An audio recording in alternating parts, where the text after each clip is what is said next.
যে সকল হিন্দু ভাই ও বোন দেশ ছেড়ে পালাচ্ছেন, আমি তাদেরকে ধন্যবাদ জানাই, আমি তাদেরকে সাধুবাদ জানাই। এই দেশ ছেড়ে চলে যাচ্ছেন, এই সোনার বাংলা ছেড়ে চলে যাচ্ছেন। 50 জন 100 জন লোক দেশ ছেড়ে পালিয়ে যাচ্ছেন, দেশের ভাবমূর্তি নষ্ট করছেন। আপনাদের লজ্জা হওয়া উচিত। আবু সাহিদ, রাফি, ওদের দেখে কিছু তো শিখতে পারেন আপনারা।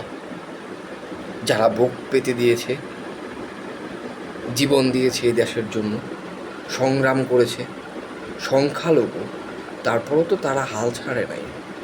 কিছু হলেই আপনারা দেশ ছেড়ে পালিয়ে যান। এই 50 জন 100 জন মানুষ শহীদ হন, রুখে দাঁড়ান, প্রতিবাদীর আওয়াজ তুলুন। আপনাদের পাশে আমরা আছি। সকল শিক্ষার্থীবৃন্দ আপনাদের পাশে আছে, সকল মুসলিম আপনাদের পাশে আছে, হিন্দু, বৌদ্ধ, খ্রিস্টান সবাই মিলেই তো এই দেশটা স্বাধীন করেছেন। কোনো কিছু হলেই আপনারা পালিয়ে যান। আপনারা কবে সংগ্রামী হবেন? এই দেশটা আপনাদের, এই মাতৃভূমি আপনাদের, এই জমি আপনাদের। এই বাড়িঘর ছেড়ে পালিয়ে যাওয়ার কি অর্থ আছে বলেন? মন্দির ভেঙেছে ইসরায়েলে, ইরাকে হামলায় আমরা দেখেছি কত মসজিদ ভাঙছে। কেউ কি পালিয়ে গেছে? দেশ ছেড়ে পালিয়েছে? তারা রুখে দাঁড়ায়, তারা রুখে দাঁড়াতে জানে, ওরে মেরুদণ্ড আছে। আপনারা মেরুদণ্ডবিহীন মানুষ।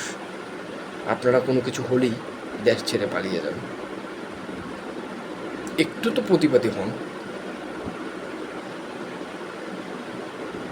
আপনাদের দেখে আমার অনেক কষ্ট লাগে, অনেক লজ্জা লাগে যে আপনারা, আপনাদের পূর্বপুরুষ, হতে পারে বাবা, হতে পারে দাদা, তারা একসাথে কাঁধে কাঁধ মিলিয়ে যুদ্ধ করে এই দেশটাকে স্বাধীন করেছে 1971 সালে। কতদিন থাকবেন এই পরাধীনতার মধ্যে, পরগাছা হয়ে মানুষের উপর নির্ভর করে? কে এসে আপনাদেরকে সেভ করবে? ওই আশায় আর কতদিন থাকবেন বলেন? একটু তো রুখে দাঁড়ান। একটা স্বৈরাচার মাত্র আমরা দমন করেছি, সে ভালো করে সেফ এক্সিটে যেতে পারে না এখনো পর্যন্ত। আরেকটা স্বৈরাচার এসে এই দেশটাকে বন্ধ করে দিয়ে যাচ্ছে, ভাঙচুর চালাচ্ছে রাতের আধারে। আপনারা একটু রুখে দাঁড়ান। দেশ ছেড়ে পালিয়ে যাওয়া এটা কোনো বীরত্বের কাজ নয়। আমি আমার জায়গা থেকে ছোট অংশ হিসেবে আমি রাস্তায় নামতে পারি। আমি একজন ছাত্র, আমার এজ প্রায় 30 হয়ে গেছে।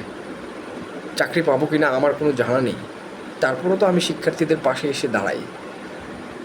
ছোট অংশ, আমি শিক্ষার্থী। আজকে আমি না থাকলে আমার ফ্যামিলির কী হবে আমি জানি না, তারপরেও আমি দাঁড়াই।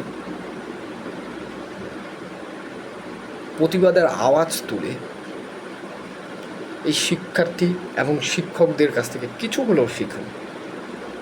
দেশ ছেড়ে পালানোর মধ্যে কোনো বীরত্ব নেই।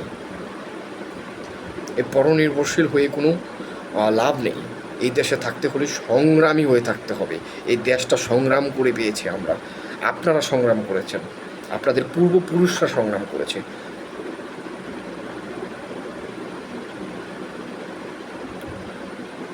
আমার কিছু বলার নেই, শুধু এইটুকুই বলবো আমি যে আপনারা প্রতিবাদের আওয়াজ তুলুন। প্রয়োজনে রাতের বেলা পাহারা দিন।